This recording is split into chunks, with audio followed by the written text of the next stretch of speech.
couvre les doigts de colle, met une cagoule et sort un pistolet en plastique. Même si le caissier a déjà rempli les sacs d'argent, ils ne prennent pas l'argent. Au lieu de ça, ils se placent devant la porte de la salle de sécurité et menacent le garde à l'intérieur d'activer l'alarme. Ce n'est qu'une fois les voitures de police arrivées, qu'ils libèrent le garde et lui ordonnent d'informer la police qu'il y a plus de 30 otages dans la pièce. Ensuite, ils détruisent les caméras de surveillance, bloquent les sorties, tandis que leurs complices cachés dans le tunnel défoncent le mur de l'autre côté. Leur véritable objectif n'est pas l'argent au guichet, mais les coffres. Comme percer le mur déclencherait l'alarme, ils ont décidé d'utiliser un faux braquage comme couverture pour attirer toute l'attention de la police. Pendant ce temps, 2 braqueurs dans le sous-sol ouvrent les coffres à une vitesse folle, un toutes les 7 secondes, quand soudain leur outil surchauffe et tombe en panne. Pour le relancer, ils doivent attendre qu'il refroidisse. Heureusement, Jack avait tout anticipé. Avant l'opération, il a non seulement donné à Rick un manuel de négociation policière, mais lui a même fait suivre une formation d'acteur. Rick menace la police de retirer tous les agents du toit, sinon il abat un otage. Quand il voit l'unité tactique se retirer pour de vrai,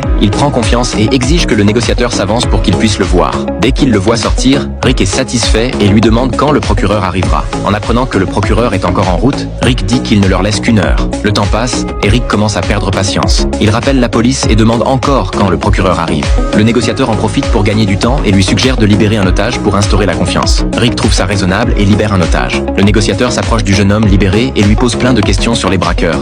Mais terrorisé, il n'arrive pas à prononcer un seul mot. Il en a même pissé dans son froc.